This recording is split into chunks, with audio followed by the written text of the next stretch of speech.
아홉 번째 시간 그리스도 언약의 성취 그래가지고 그리스도께서 어떻게 언약의 성취가 되시는지 옛 언약과 새 언약을 다시 한번 정리해보는 그런 시간을 갖도록 하겠습니다. 먼저 기도하고 시작하도록 하겠습니다. 하나님 아버지 감사합니다. 저희들 또 이렇게 공부로 불러주셔서 감사합니다. 우리의 신앙이 감정의 바탕을 두는 것이 아니라 진리의 바탕을 두고 감정이 따라오게 하옵소서. 특별히 성경 속에 들어있는 진리를 그 토대를 그 구조를 우리가 알을 통해서 성경 말씀을 볼 때 그 구조 속에서 그 틀 속에서 우리가 이해할 수 있도록 주님 도와주시옵시고, 이 시간 저희들이 모였는데 성령께서 진리의 영께서 저희들을 진리 가운데로 인도하여 주시옵소서. 예수님 이름으로 기도합나이다. 아멘. 자, 오늘 언약신학 아홉 번째 시간인데요. 이제 한 번만, 이제 10번째 시간만 더 하면 이제 언약신학은 마치게 되겠습니다. 그래서 이 전체 한글을 정리해서 올해 내로는 책으로 한번 엮어서 펴내고 싶다, 그런 생각을 가지고 있습니다. 여러분이 그 성경책 있죠? 우리가 지금 보고 있는 성경책을 보시면은 성경이 구약 36권, 신약 27권 이렇게 되어 있죠. 근데 그 구약은 그 모세부터 쓰기 시작했으니까 기원전 약 1400년부터 쓰기 시작했어요. 그래서 이 완성된 거는 말라기를 마지막 책으로 간주했을 때 기원전 한 430년. 그러니까 구약 성경은 한 1000년 정도의 역사 속에서 쓰여졌다, 이렇게 보시면 되겠습니다. 그리고 신약 성경은 예수님께서 십자가에 죽으시고 부활하시고 난 다음에 제자들과 또 사도 바울, 또 누가 같은 그런 여러 사람들에 의해서 쓰여졌는데 약 서기 한 50년대부터 쓰여졌다, 이렇게 보면 되겠습니다. 그래서 이 신약 성경과 구약 성경 사이는 책으로 보면 한 480년 정도의 차이가 있고요. 그 다음에 예수님이 오신 것을 신약 말씀의 시작으로 봤을 때는 약 430년. 그러니까 하나님께서는 계속해서 이스라엘에게 그 선지자들을 보내셨어요. 여러분 이스라엘 역사를 보시면은 선지자나 또 왕이나 통해서 계속해서 말씀을 기록하셨는데 말라기 이후에 약 400여 년 동안은 철저한 침묵이 됩니다. 그래서 신약과 구약 사이에는 약 430년 가까이 정도의 그 막간의 긴 침묵이 있다. 그래서 우리가 여러분 연주 같은 데 가시면은 1부하고 막간이 있고 2부가 있죠, 그죠? 근데 이제 아주 중요한 일이 생기기 전에 폭풍전의 고요처럼 예수님의 이 땅에 오심, 메시아의 탄생과 그 메시아의 죽으심과 부활하심, 그 사건 이전에 긴 시간에 어떤 그 고요함, 공백이, 하나님의 침묵의 기간이 있었다. 그래서 그 기간 동안에는 역사는 계속되었고 역사는 기록되었지만 선지자는 없었습니다. 그러니까 하나님의 공식적인 선지자, 정말로 하나님의 말씀을 대언하는 선지자는 없었어요. 그래서 구약의 가장 마지막 선지자가 누구겠습니까? 구약 시대에 종지부를 찍는 가장 마지막 선지자는 구약에 나오는 선지자가 아니고 신약 성경에 나오는 세례 요한이 가장 마지막 선지자입니다. 그러니까 신약 시대는 예수님의 오심으로 도래가 되었다면 예수님이 오시기 바로 전에 구약의 예언에 따라서 오실 메시아를 증거한 광야의 길을 곧게 하라고 외쳤던 세례 요한이 구약의 마지막 선지자예요. 자, 그러면 구약 성경은 예수님 오셨을 때 이미 성경의 어떤 그 전체 내용이 또 전체 그 구조가 완성이 되었죠. 그래서 창세기부터 말라기까지 39권의 성경이 이미 인정되고 공인되고 그리고 널리 퍼져 있고, 그래서 그 그리스 시대에 70인역이라고 있습니다. 히브리서 성경을 그리스로 번역한 70인의 학자들이 번역한 70인역 번역본이 있는데 보면은 구약 성경은 이미 틀이 갖춰졌어요. 근데 우리가 지금 보고 있는 신약 성경, 마태복음부터 요한계시록까지 27권의 신약 성경은 예수님께서 부활하시고 승천하시고 난 다음에 제자들과 사도 바울과 누가와 이런 사람들이 이제 성경을 썼잖아요, 그죠? 썼는데 이것이 이제 널리 퍼져 있었겠죠. 많은 경우는 서신 형태로, 편지 형태로 퍼져 있었겠죠. 고린도서는 고린도 교회에 보관이 되어 있었을 것 같고 많이 이렇게 퍼져 있었겠죠. 근데 이 퍼져 있던 그 신약 성경이 모여서 27권이라는 이 완성된 형태로 틀을 가지고 성경으로 공인된 것은 4세기에 와서 일어난 일입니다. 그러니까 수백 년이 걸렸어요. 그렇다면 그 속에서 어떤 성경이 성경에 들어가야 될지, 또 어떤 글은 서신이지만 성경에 들어가지 말아야 될지, 예를 들어서 그 고린도 전후서에 보시면은 고린도 교회에 관한 사도 바울의 어떤 그 가르침이 담겨 있죠.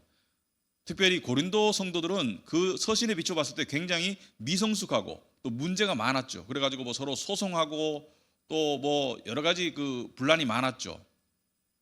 근데 그런 교회를 향해서 사도 바울이 편지를 고린도후서를 썼는데 사도 바울의 사후에 클레멘트라는 주교가 고린도에 쓴 편지를 보면, 클레멘트의 서신을 보면 내용이 비슷해요. 여전히 문제가 많았어요. 하지만 클레멘트에서 쓰여진 그 서신은 성경에 안 들어갔습니다. 그러면 성경에 들어간 서신들은 어떤 서신이냐? 예수님의 당시에 살았던, 예수님의 직접 계시와 가르침을 받았던 제자들이나 사도들, 그리고 예수님을 만났던 사도 바울, 그리고 예수님의 제자들과 동행했던 누가와 같이 하나님의 계시의 말씀을 기록한 자들의 책만 신약 성경에 포함되어서 그것이 신약 성경으로 완성되었는데, 그것 또한 하나님의 역사라고 생각합니다. 하나님께서 그 역사 가운데 분명히 관여하셨을 것이고 세밀하게 인도하셨을 것이고 또 교회가 합의를 이루어내는데 성령께서 역사하셔서 27권의 성경이 만들어진 것은 4세기에 와서 완성되었다. 그래서 우리가 지금 보고 있는 66권의 성경의 이 틀이 완성된 것은 4세기에 와서 완성된 거죠. 물론 그전에도 1세기, 2세기에도 여러 서신들이 널리 읽혔죠. 하나님의 말씀으로. 자, 그런데 우리가 성경을 볼 때 장과 절이 있죠. 예를 들어서 뭐 이사야서 뭐 50장 몇 절 이런 식으로 장과 절이 있죠. 자, 장과 절이 없었을 때는 성경 볼 때 어떻게 했을까요? 예를 들어서 이사야서 같으면은 오직 너희 죄악이 너희와 너희 하나님 사이를 내었고 너희 죄가 그의 얼굴을 가리어서 너희를 듣지 않으시게 함이니 라는 말씀을 읽었다. 그런데 어떤 분이 그게 어디에 나온 말씀입니까? 이사야서에 나오는 말씀이다. 이사야서 어디에 나옵니까? 그러면은 후반부로 가가지고 뭐 이렇게 설명이 복잡하고 찾으려면 힘들었겠죠. 또 이 책도 굉장히 그 부피가 컸고. 그런데 장과 절이 있으니까 굉장히 찾기가 쉽죠.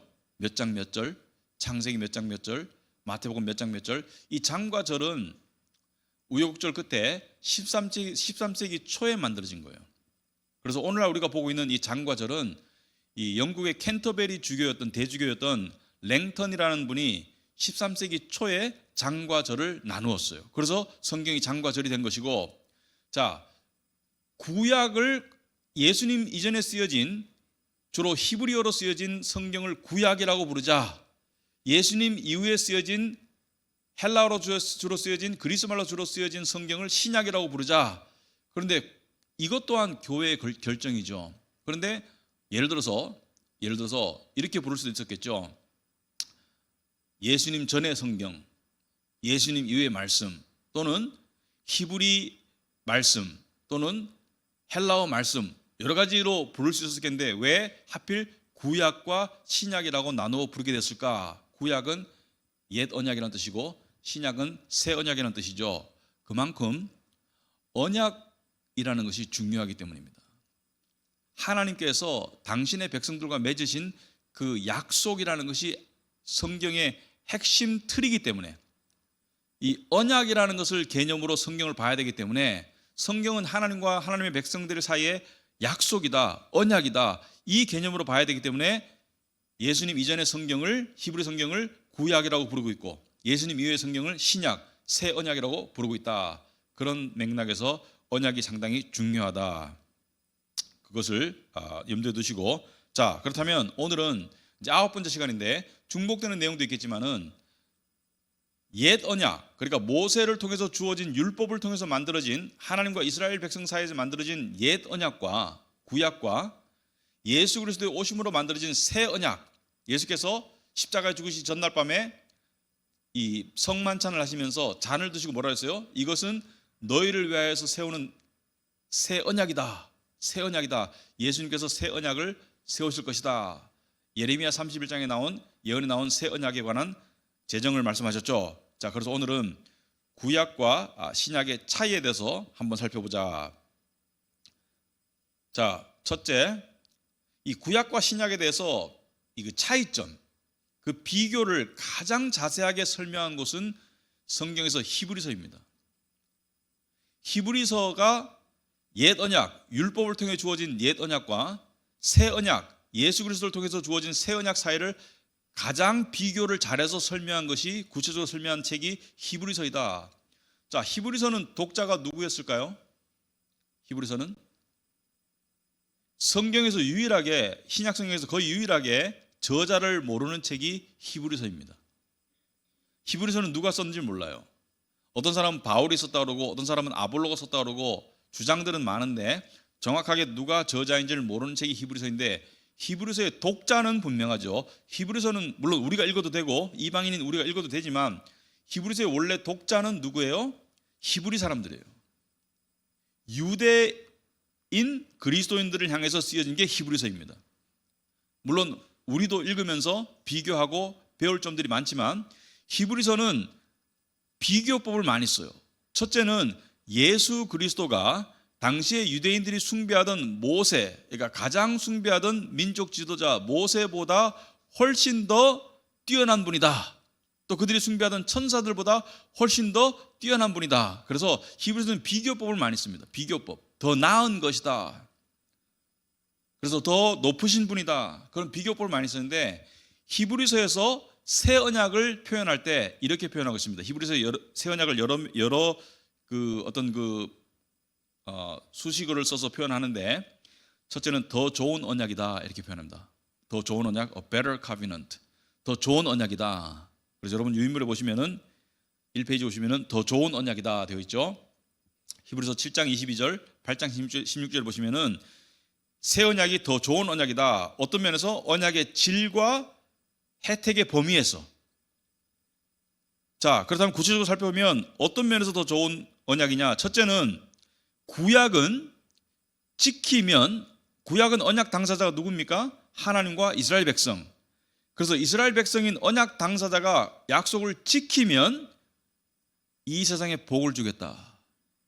이 세상에서 안전과 풍요와 부강한 나라, 전쟁이 없는 그런 평강한 삶을 약속하셨다. 그래서 한 번도 구약 성경에 하나님께서 율법을 지키면 천국 간다는 말씀을 하신 적이 없습니다. 여러분, 중요합니다. 율법을 통해서 천국 간다고 하신 말씀이 없어요.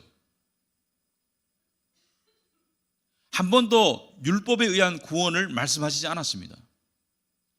율법을 지키면 너희가 복을 받을 것이다라고 했죠. 복. 여기서 말하는 복은 이 세상의 복을 말씀하셨죠. 하나님께서 너희가 부강한 나라가 되고 전쟁이 없고 평화롭게 살고 그리고 장수하고 그리고 풍요하고 그런 세상의 복을 약속하셨고, 어길 시에는 저주를 약속하셨죠. 너희가 죽임을 당하고 나라를 빼앗기고 유배를 당할 것이다. 그래서 이스라엘 사람들은 율법을 어겨서 바벨론에게 잡히고 나라가 멸망하고 포로로 사로잡혀가고 많은 사람들이 죽고 했었죠. 그래서 옛 언약은 언약 당사자인 이스라엘 백성의 행함에 따라서 복과 저주가 조건이었다.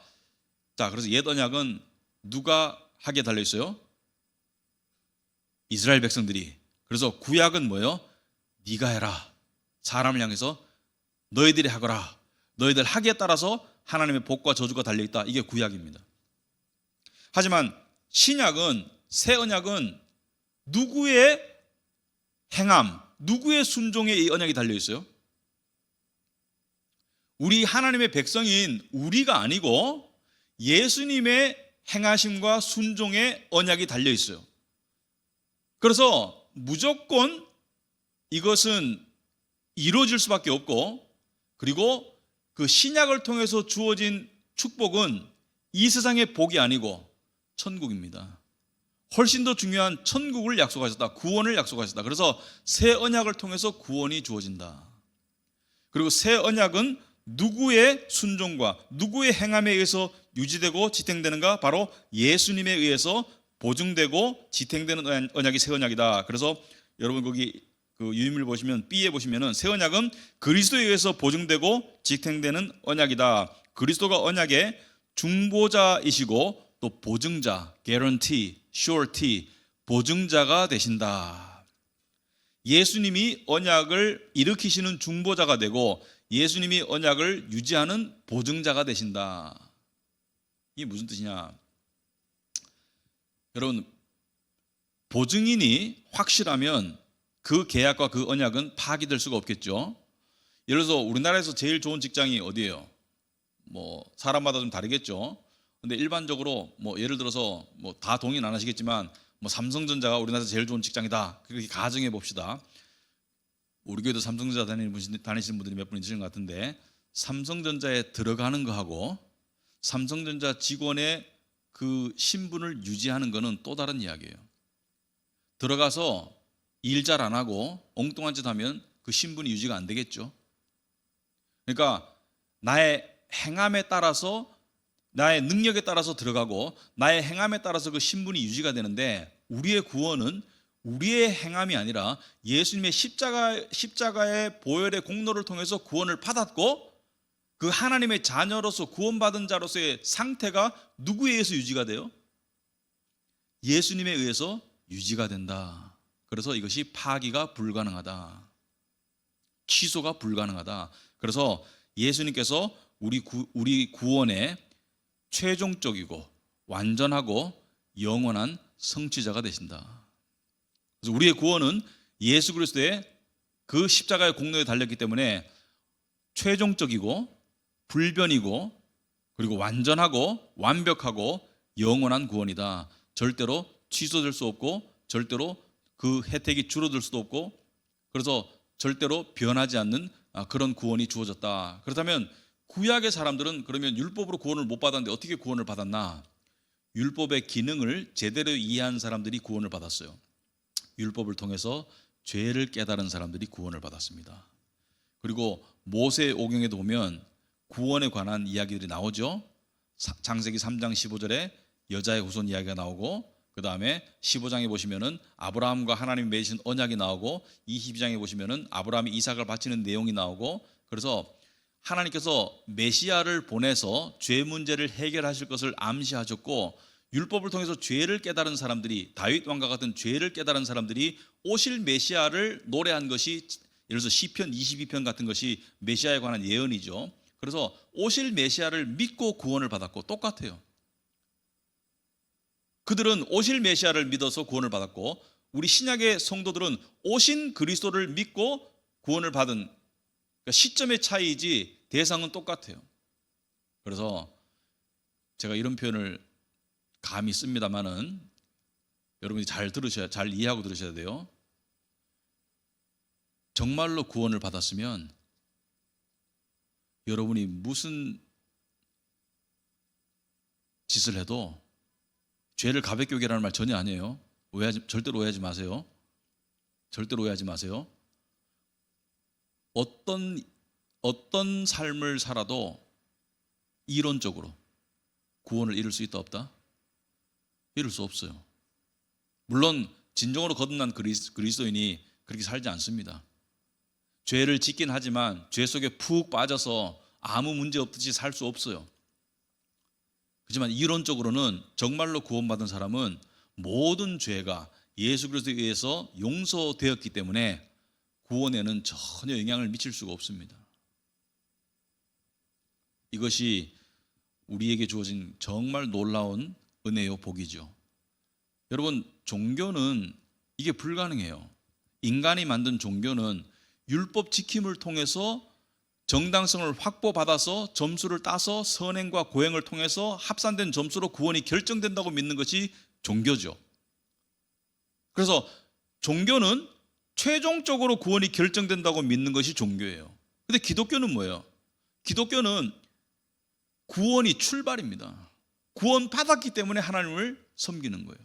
그래서 완전히 달라요. 구원받았기 때문에 봉사하는 거예요. 구원받았기 때문에 선행하는 것이고, 구원받았기 때문에 열심을 내는 것이고, 그게 완전히 달라요.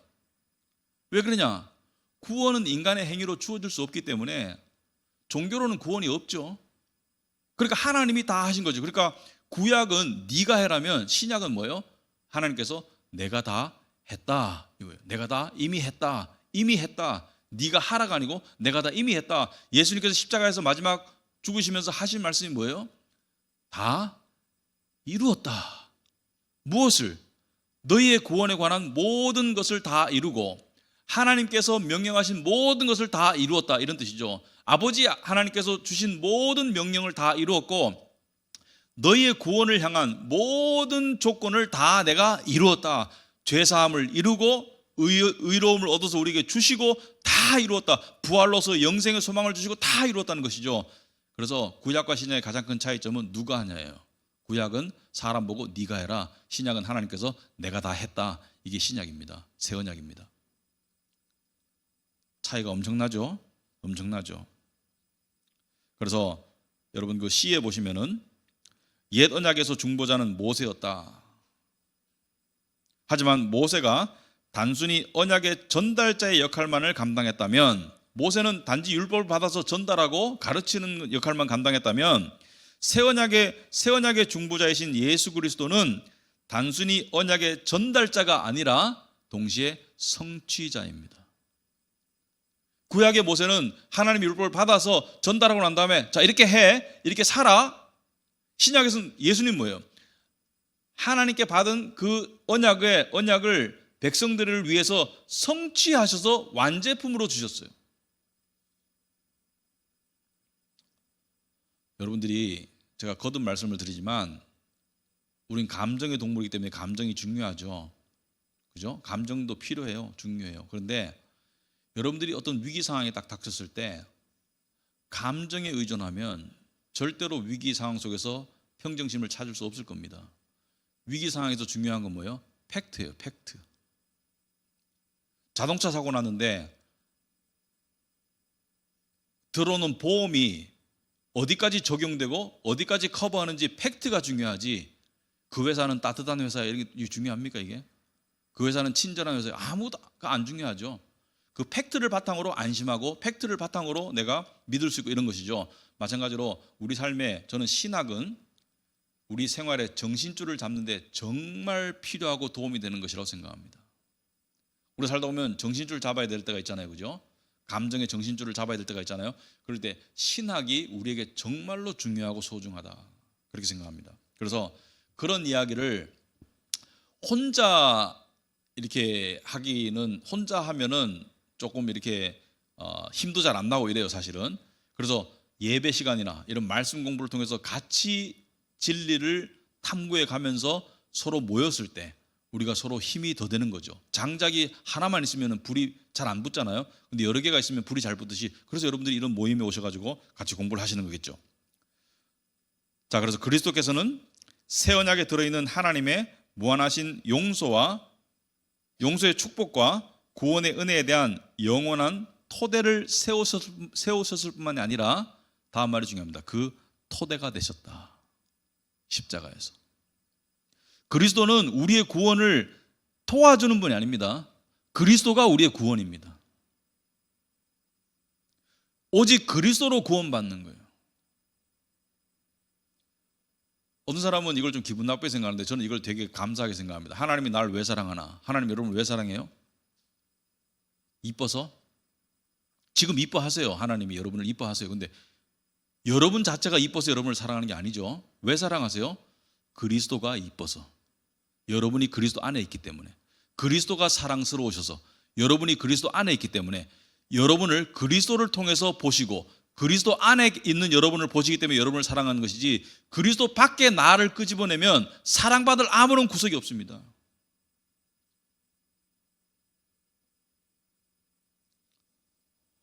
그래서 우리 때로 이럴 때가 있어요. 하나님이 지금 나를 사랑하실까? 하나님 지금 나를 좋아하실까? 물론 하나님께서 아버지로서 나의 삶의 모습과 행동을 안 기뻐하시고 근심하실 수는 있어요. 하지만 근본적으로 사랑이라는 면에 있어서는 하나님이 나를 사랑하실까 안 사랑하실까 이건 믿음이 아닙니다. 하나님은 우리를 사랑하세요. 왜? 그리스도 안에 있기 때문에. 그거를 신분적으로는 우리를 사랑하시지만 체험 속에서 더 느끼느냐 덜 느끼냐는 우리의 순종에 달려 있습니다.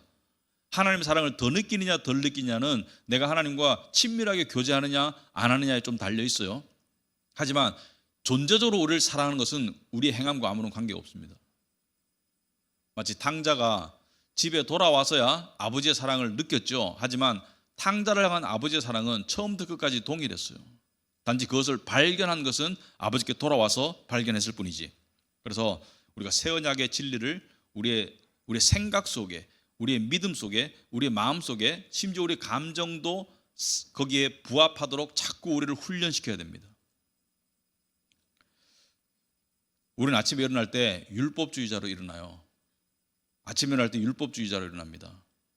그래서 복음주의자로 바꾸기 위해서는 진리의 말씀을 자꾸 듣고 우리의 본성을, 율법주의적인 본성을 바꾸어 나가야 돼요. 만약에 복음이 우리의 본성이라면 여러분들은 강의 들을 필요 없습니다. 복음이 여러분의 본성이라면 성경 말씀 공부할 필요 없죠. 그냥 본성대로 믿으면 되지, 자연스럽게. 근데 자연스럽게 믿으면 율법주의자가 되는 거예요. 자연스럽게 믿으면 기복신앙이 되는 거예요. 자연스럽게 믿으면 인본주의가 되는 거예요. 왜? 우리의 죄의 속성이 복음에 부합하지 않기 때문에. 그래서 우리는 진리를 들으면서 마음을 새롭게 함으로 변화를 받아야 하는 것이겠죠. 자, D번에 보시면은 1페이지. 옛 언약은 이스라엘의 불순종으로 파기가 가능했고 또 실제로 파기되었어요. 그죠? 그래가지고 이들이 나라를 잃고 유배당하고 죽임을 당했죠. 새 언약은 그리스도 그 토대가 그리스도의 순종과 죽으심에 놓였기 때문에 파기가 불가능하다. 따라서 새 언약은 그리스도의 위대하심과 영광을 보여주는 언약이다. 무슨 말인지 아시겠습니까? 우리의 영광을 보여주지 않아요. 구원받았지만 자랑할 일은 아니에요. 이 그리스도를 자랑할 수는 있어요. 하지만 구원받은 나를 자랑할 수는 없어요. 내가 잘나서 구원받은 게 아니기 때문에. 나를 구원하신 그리스도를 자랑할 수 있지. 바로 이 내용이 히브리서의 주된 내용이다. 그래서 히브리서는 그리스도를 한없이 자랑합니다. 그리스도의 높으심을 자랑해요. 그래서 이 히브리서의 구성을 보시면은 1장과 2장은 천사보다 더 뛰어나신 예수님. 자, 요즘 같으면 별로 와닿지 않는 내용이겠지만 당시의 사람들은 천사의 존재를 분명히 믿었고 숭배했기 때문에 천사보다 더 뛰어나신 예수님. 3장 4장에는 유대인들이 가장 존경하는 역사 속의 인물인 모세보다 더 뛰어나신 예수님. 그리고 5장에서 8장까지는 예수님이 궁극적인 제사장이다. 예수님이 죄인과 하나님을 연결하는 궁극적인 제사장이고 예수님은 제사장일 뿐만이 아니라 희생 제물이기도 하시다. 제사의 예물이기도 하시다. 그래서 히브리서 9장 10장은 궁극적인 희생 제물인 예수님을 이야기하고 있다. 그래서 히브리서는 물론 모든 성경이 마찬가지지만 히브리서는 너무나 드러내놓고 예수님이 모든 것의 중심이심을 이야기하고 있습니다.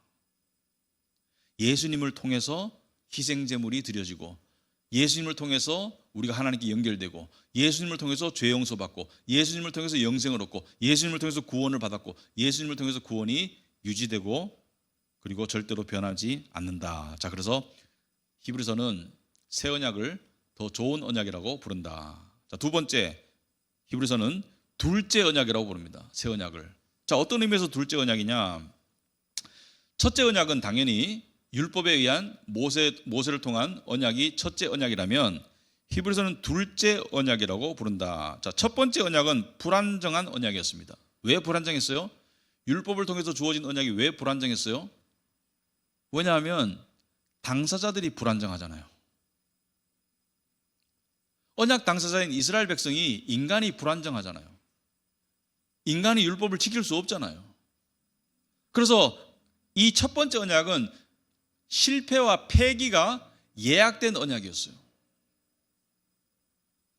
심지어 신명기에 모세가 언약을 하나님께 받아서 전달한 모세조차도 너희들은 이 계명을 못 지킬 거라고 예언하고 죽었어요. 왜냐하면 인간이 불안정하기 때문에 이 구약은 폐기가 예정된 불안정한 언약이었습니다. 하나님이 주신 언약의 내용, 즉 율법은 선한 것이에요. 자, 우리가 율법을 통한 구약을 신약에 비해서 새 언약에 비해서 안 좋다, 불안정하다 이렇게 말한다고 해가지고 율법 자체가 나쁜 게 아니라는 것을 아셔야 돼요. 율법은 좋은 거예요. 그렇지만 율법을 지켜야 되는 인간이 불안정한 거예요. 율법이 나쁜 게 아니에요. 하나님의 법이 나쁜 게 아니에요. 그래서 언약을 지킬 책임을 가진 인간의 나약함과 무능함이 문제였다고 로마서 8장에 이야기하고 있습니다. 여러분 로마서 8장을 잠깐 보실까요? 로마서 8장 3절에 보시면은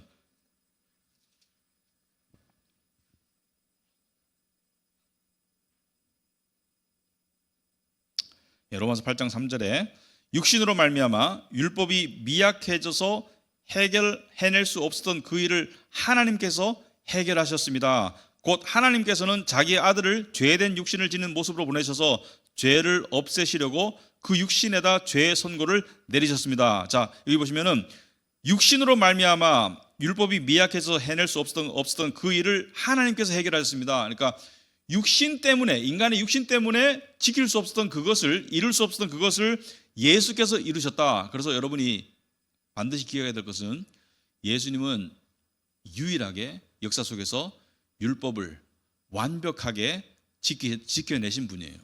그래서 예수께서 우리에게 주신 의는 그분의 존재로부터 나오는 의도 있지만 그분의 율법 지킴을 통해서 이루신 의를 우리에게 주시고 우리의 죄를 가져가셔서 십자가에 대신 죽으셨다. 그래서 제가 저번에도 말씀드렸지만 예수께서 저의 죄를 위해서 죽으셨습니다. 그런데요, 정말 정확한 표현은 예수께서 제가 살아야 될 삶을 대신 사셨고 그리고 죽어야 될 죽음을 대신 죽으셨다. 이게 정확한 표현입니다. 예수께서 제가 살아야 할 하지만 실패한 율법 지킴의 삶을 대신 사셔서 이루신 의를 나에게 주셨고 그리고 나의 죄를 가져가셔서 십자가에서 나 대신 죽으셨다. 자, 그 다음에 2페이지로 넘어가서 첫째 언약, 즉 구약의 구동 원리는 인간의 책임이었습니다. 네가 해라.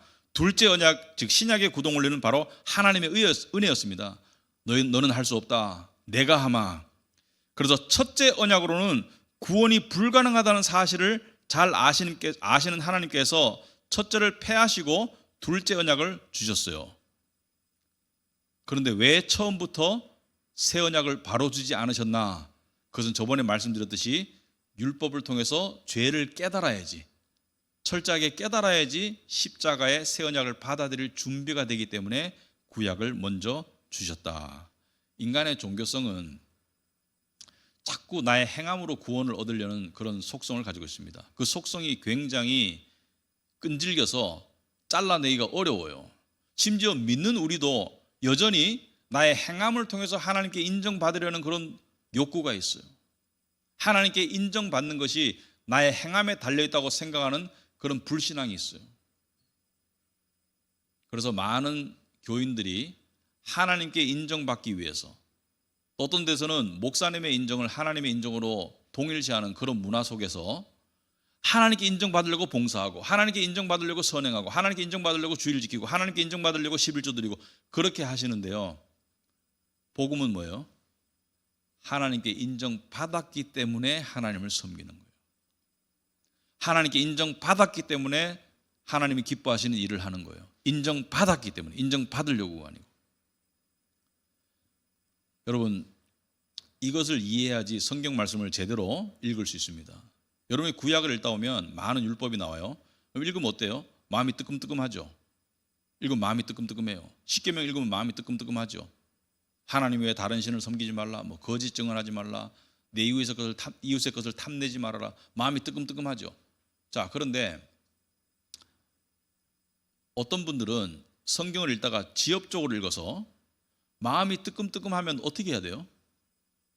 그걸 가지고 부담을 느끼고 막 앞으로 잘 살아야지, 하나님 용서해 주세요, 앞으로는 잘 살겠습니다. 여전히 율법주의적인 사고로 성경을 읽습니다.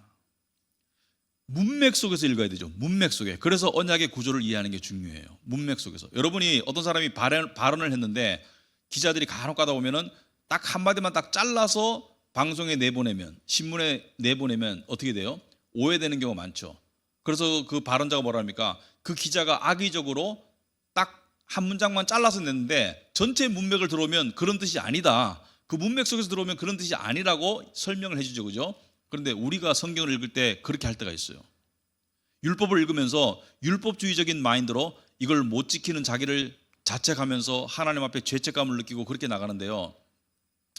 율법을 통해서 마음에 뜨끔뜨끔한 그런 것을 느끼는 것은 좋으나 그 다음 단계가 뭐예요? 예수께서 내가 못 지킨 율법을 다 지키셔서 나 대신 의를 이루셨네.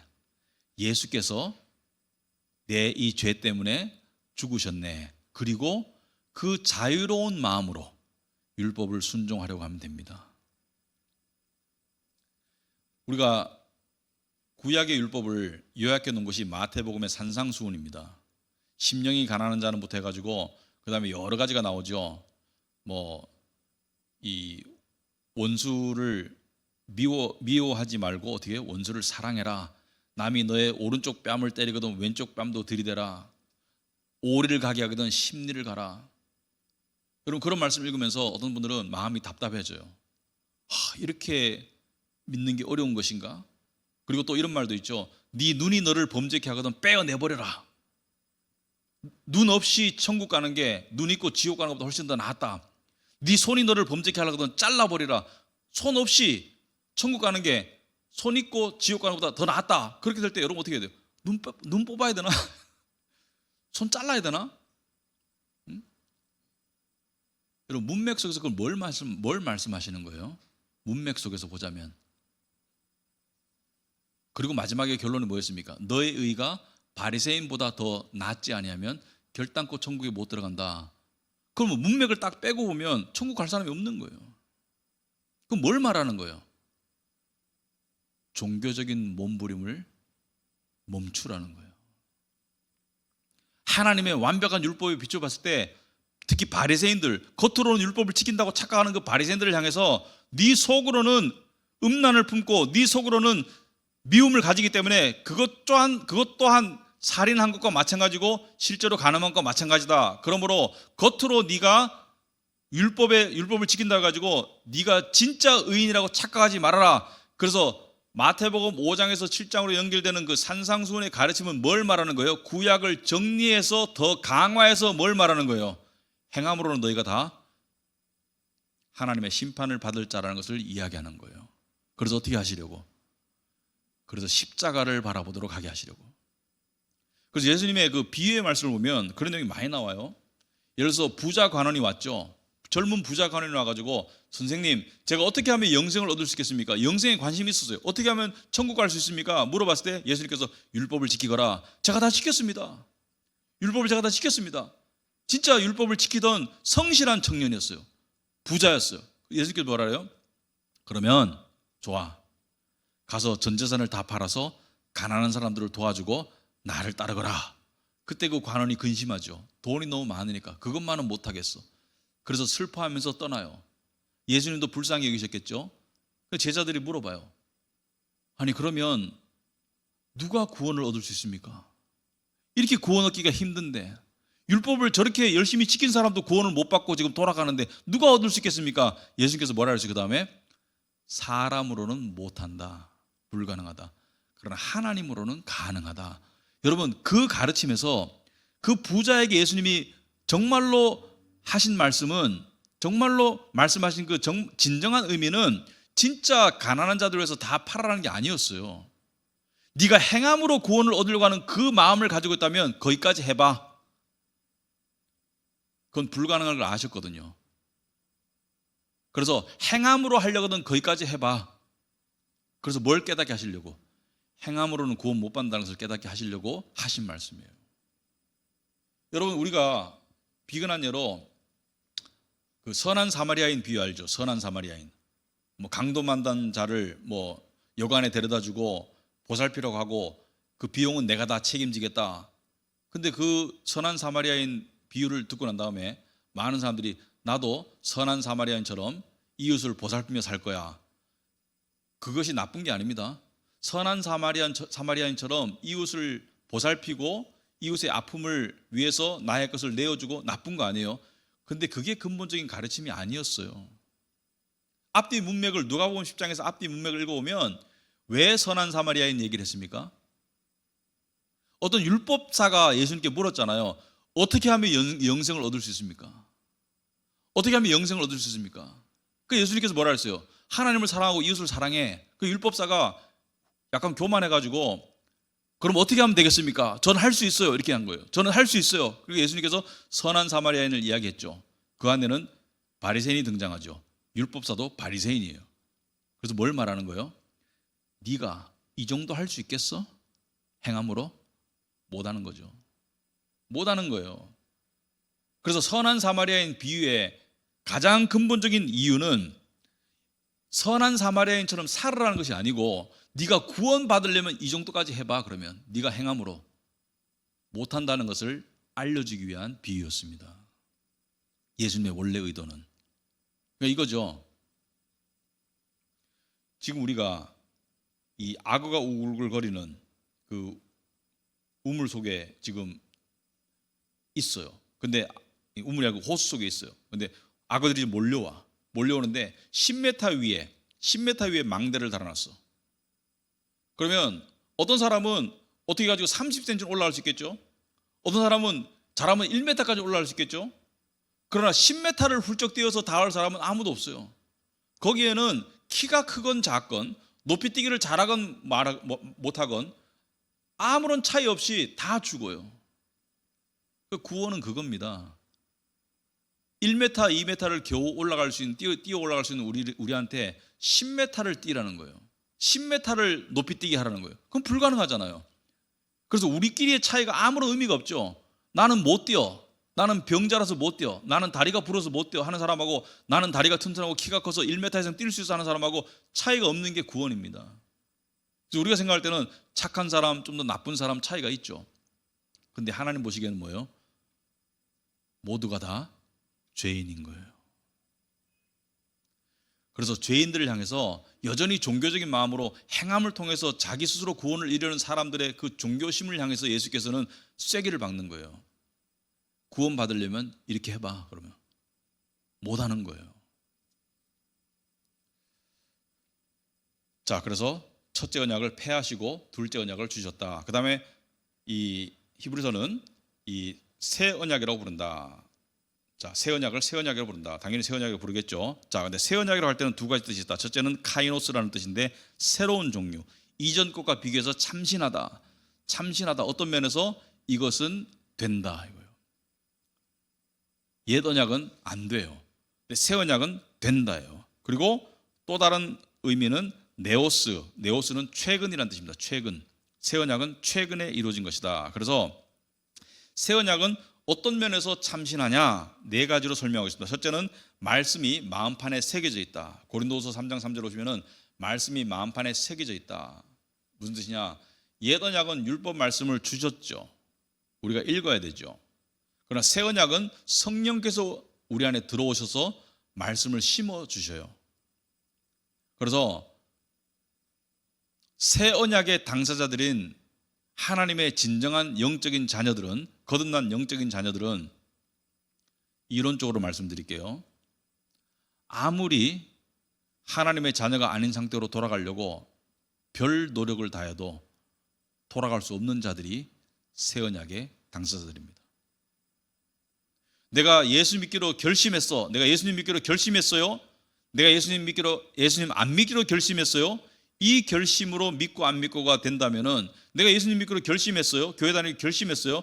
얼마 다니다 보니까 아닌 것 같아요. 실망했어요. 그럼 안 믿기로 작정했어요. 그래서 교회를 떠났어요. 이 사람은 믿은 적이 없어요. 새 언약의 당사자는 성령께서 우리 안에 들어오셔서 예수를 구주로 고백하는 믿음을 주셨기 때문에 내가 안 믿으려고 발버둥해도 안 믿을 수 없는 게 하나님의 거듭난 자녀들이죠. 그래서 여러분 그 무당 중에 진짜 용한 무당은 신내림을 받았잖아요. 무당 중에 진짜 무당은 신내림을 받았죠. 그 무당이 뭐라 그래요? 나는 받고 싶지 않았어. 나는 무당하고 싶지 않았어. 근데 도저히 거부가 안 돼가지고 신내림을 받고 지금은 그 손에서 못 벗어나 이렇게 말하죠. 지금은 그 손에서 못 벗어나. 나는 이렇게 평생 살아야 돼 이렇게 말하죠. 부정적인 의미에서. 우린 긍정적인 의미에서 하나님의 신내림을 받은 자들입니다. 성령도 신이세요. 하나님의 성신의 내림을 받은 자들이에요. 그러므로 우리는 하나님의 손아귀에서 못 벗어납니다. 이게 새 언약 당사자들이죠. 그리고 하나님과의 관계가 두 번째, 하나님과의 관계의 밀접함과 확실함. 옛 언약에서는 하나님의 육적 백성이었어요. 그러니까 육적 백성이기 때문에 그렇게 친밀하지 않았어요. 그러나 새 언약은 성령께서 들어오셔서 우리가 하나님을 아빠 아버지라고 부르죠. 그러니까 관계가 뗄 수 없는 관계가 됐죠. 아빠 아버지가 됐죠. 혈연 관계처럼 우리는 예수의 피로 맺어진, 예수의 피로 하나님과 이 양자가 된, 하나님의 양자가 된 뗄 수 없는 그런 관계가 되었다. 그리고 하나님을 나의 하나님으로 자동적으로 알게 되죠. 왜? 성령께서 그렇게 가르치시니까. 그래서 진정한 그리스도인은 정말로 겸손하고 고난 가운데 있을 때, 슬픔 가운데 있을 때 터져나오는 기도가 뭐예요? 나의 아버지, 아버지, 나의 하나님. 하나님을 자동적으로 아버지라고 부르게 되죠. 그리고 마지막으로 완전한 용서입니다. 구약에서는 용서받으려면 어떻게 돼요? 속죄의 제물을 바쳐야 돼요. 그리고 용서받으려면 용서에 합당한 행위를 해야 돼요. 그래서 가톨릭은 기독교를 구약화한 종교입니다. 가톨릭은 기독교를 율법화한 종교예요. 그래서 여전히 가톨릭은 최후의 칭의를 믿어요. 마지막에 가서 구원이 결정된다. 그래서 가톨릭 신자가 예를 들어서 저는 지금 죽어도 천국 갑니다. 저는 구원의 확신이 있습니다. 이러면 어떻게 될까? 가톨릭 신자가 신부님한테 가가지고 저는 죽으면 천국 갑니다. 확실히 믿습니다. 이렇게 하면 어떻게 될까? 그 교만의 죄 때문에 못 가요. 네가 얼마나 잘났길래 천국 간다는 걸 확신하냐? 아직 인생이 끝나지도 않았는데, 점수가 합산되지도 않았는데, 그리고 네가 그걸 결정하는 게 아니고 하나님께서 마지막 심판 때 점수를 보고 삶의 행적을 보고 결정하실 하나님의 주관의 영역인데 네가 감히 어떻게 천국 간다고 확신하냐? 이렇게 되는 것이죠. 그러니까 가톨릭과 우리는 완전히 달라요.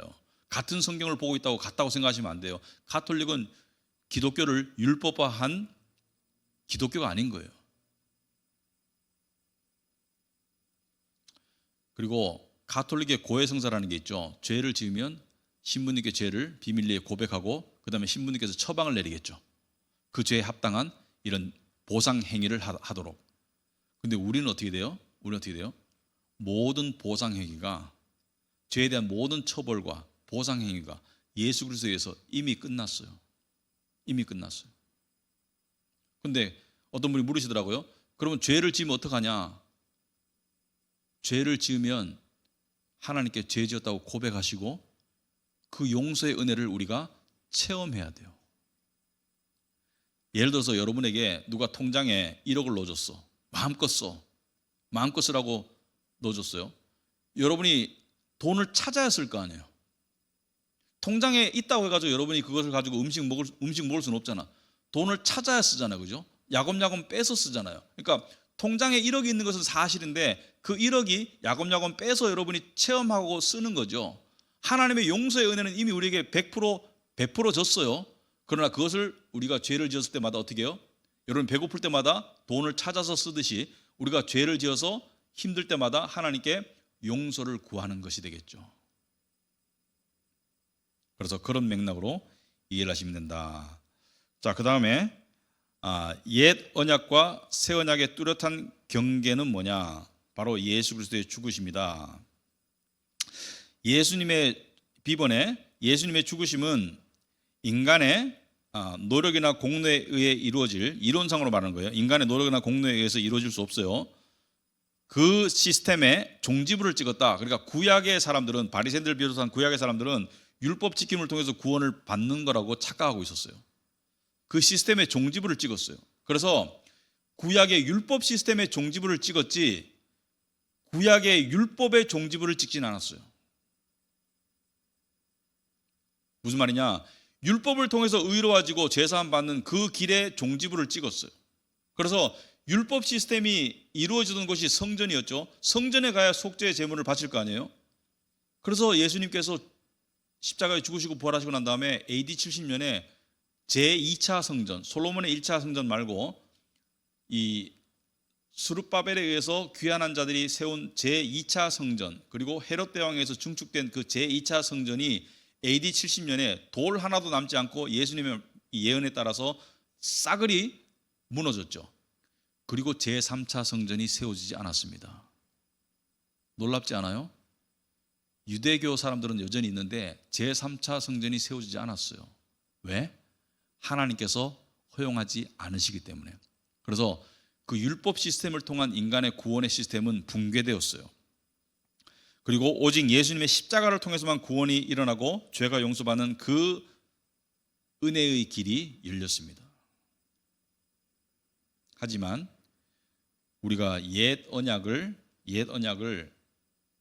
그 시스템이 붕괴됐다고 해가지고 율법 자체를 무시하면 안 돼요.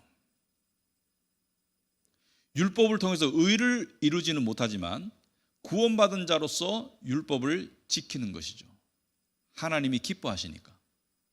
그래서 우리가 믿는 이 은혜라는 것은 종교도 아니고 율법 시스템도 아니고 방임도 아니에요. 네 멋대로 살아라는 것도 아니고 제3의 길입니다. 종교도 아니고 율법의 종교도 아니고 그 다음에 네 멋대로 살아라는 방임도 아니고 제3의 길이에요. 은혜의 길이에요. 은혜의 길은 뭐예요? 하나님이 다 하셨고 다 이루셨고 다 용서하셨다. 너는 하나님을 기쁘시게 살아가거라. 무엇으로부터? 감사한 마음에서 살아가거라. 그래서 예수님은 십자가에서 죽으시기 전날 당신의 죽으심이 바로 옛 언약의 말소와 새 언약의 시작을 의미함을 암시하셨다. 그래서 새 언약이라는 것은 옛 언약은 말소되었다는 거예요. 지나갔다는 거예요. 사라진다는 거예요. 그래서 예수님께서 죽으시 전날 밤에 만찬을 하시면서 잔을 드시고 이 잔은 내 피로 세우는 새 언약이니 곧 너희를 위하여 붓는 것이다. 그래서 너희를 위해서 이 잔이 뭘 상징하죠? 예수님의 죽으심과 보혈을 상징하죠. 죄 씻음을 상징하죠. 자, 그리고 히브리서는 마지막으로 이 새 언약을 영원한 언약이라고 부른다. 영원한 언약. 옛 언약은 일시적이었습니다. 임시적이었고 새 언약이 오기까지, 그죠? 예수 그리스도께서 오시기까지 역할을 했어요.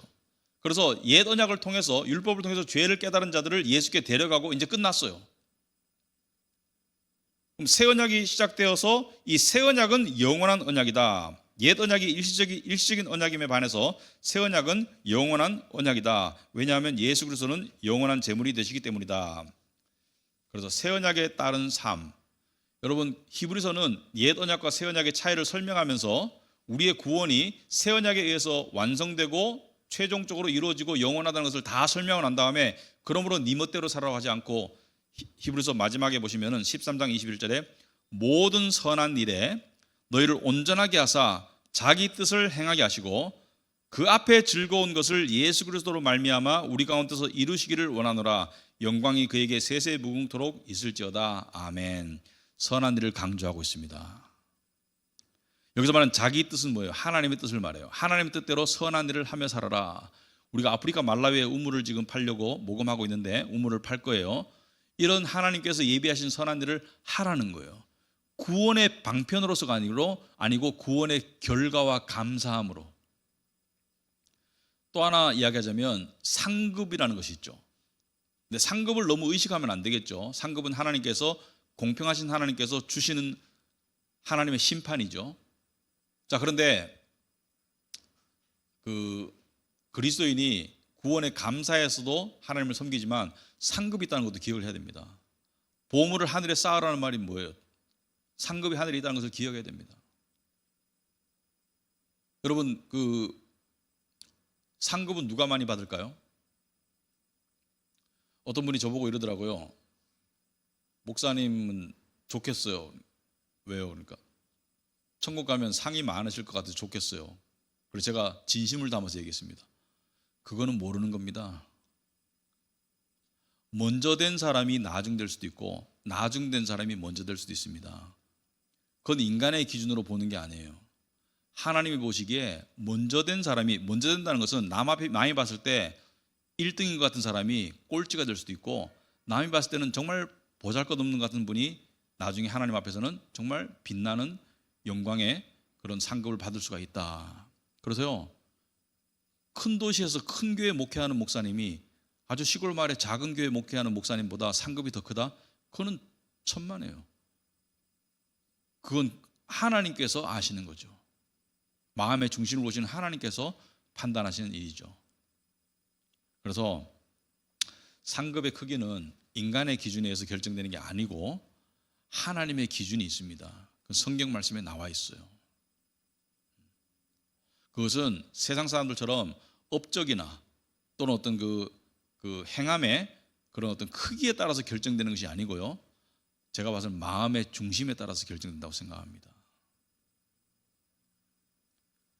예를 들어서 부자가, 엄청난 부를 가진 부자가 엄청난 돈을 내봤자 자기 부에 비해서는 얼마 안 된다면, 가난한 자가 적은 돈을 내어도 그것이 자기의 가진 재산에 비해서 엄청난 희생이라면 하나님은 후자를 더 크게 보세요.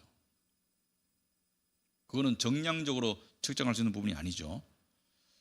자, 그래서 우리가 기억해야 될 것은 뭐냐? 첫째, 새 언약을 주신 것은 하나님의 선한 말씀을, 구약의 율법을 등한시해도 된다는 뜻은 아닙니다. 오히려 구원받은 자로서 감사하는 마음으로 저주에 대한 또는 하나님의 벌에 대한 두려움은 없지만 우리가 하나님의 말씀을 섬기는 것이, 지키는 것이, 그것이 옳은 것이다. 그래서 옛 언약에서는 율법 지킴이 두려움, 잘 되려는 마음, 그리고 겉으로 인정받으려는 것이 주된 동기였다면, 새 언약에서는 뭐예요? 하나님의 구원의 은혜에 감격해서, 감사해서, 거저 주신 은혜에 감사해서 하나님의 말씀을 지키는 것이 우리의 동기이다. 그래서 여러분들이 예배에 나오시잖아요. 율법에 따르면 안식일을 거룩하게 안 지키면 하나님께 벌 받아요. 거룩하게 지켜야 복 받지. 그런데 우리는 왜 안식일을 지켜요? 왜 주일을 지켜요? 구원을 받았기 때문에. 하나님의 백성이 할 굉장한 특권이고 거룩한 의무이기 때문에 우리가 하는 것이죠.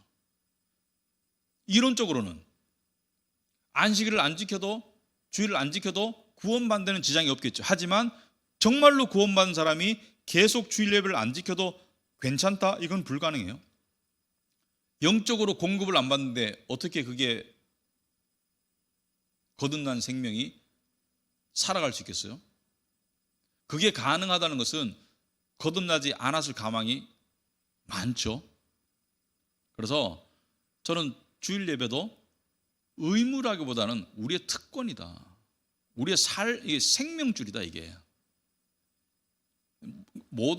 하지만 주일 예배에 말씀의 공급이 있다는 것을 가정할 때, 진리의 공급이 있다는 것을 가정할 때 그렇다는 말이죠.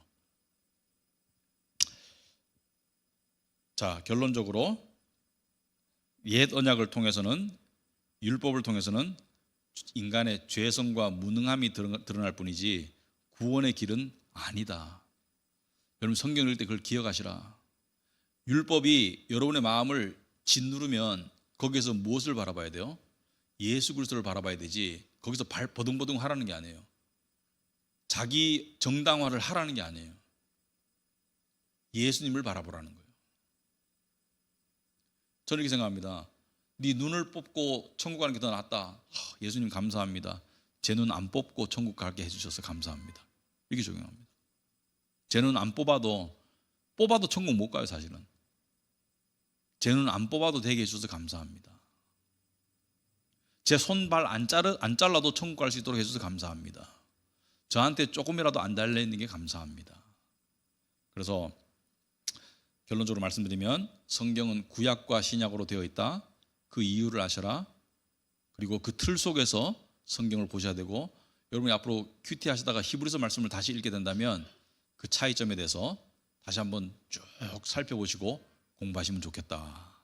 그래서 여러분들이 이 시편이나 또 말씀을 읽으면서 그 말씀 자체가 주는 그냥 이렇게 심미적인 은혜가 있습니다. 분명히 우리 마음을 어루만져 주시는 그 은혜가 있어요. 하지만 때로는 요즘에 그 신명기 말씀을 보고 있는데, 매일 성경 시리즈가 신명기잖아요, 그죠? 보시는 분들은 아시겠지만 또 뭐 안 보시는 분들은 다른 방법으로 공부를 큐티를 하시면 되고요. 보다 보면 뭐 마음에 이렇게 뭐 따스하게 다가오는 말씀은 최근 열흘 안에 거의 없었던 것 같아요. 그냥 설명이죠, 그죠? 그냥 설명이죠. 근데 그것도 되게 중요해요. 뭐냐면 이 진리를 알고 그것을 깨우치고 난 다음에 주어지는 믿음의 단단함이 있거든요. 그래서 신학도 그런 부분이라고 생각합니다. 신학을 공부하면서 진리를 깨우치고 그 깨우친 진리가 우리 안에서 운행하죠. 우리 안에서 우리 삶을 우리 신앙생활, 우리 삶을 움직이는 그런 근본이 되죠. 그럼 우리 삶이 단단해지는 거예요. 그러면 우리의 감정도 평온해지는 거예요. 그래서 그런 맥락에서 오늘 공부를 여기까지 마치고요. 기도하고 마치도록 하겠습니다. 하나님 아버지 감사합니다. 오늘 저희들 또 공부 가운데 불러주셔서 감사합니다. 이렇게 또 토요일인데 발걸음을 내어서 시간을 내어서 이렇게 온 우리 모든 성도님들 하나님께서 진리로 축복하여 주십시고 저희들이 받은 이 구원의 은혜와 그 하나님의 사랑이 얼마나 큰지 우리가 깨우쳐 갈 수 있도록 하옵소서. 그리하여서 감사한 마음으로 살아가는 저희들 되게 하옵소서. 하나님께 기쁨의 제사를 드리는 저희가 되고 싶습니다. 예수님의 이름으로 기도합나이다. 아멘.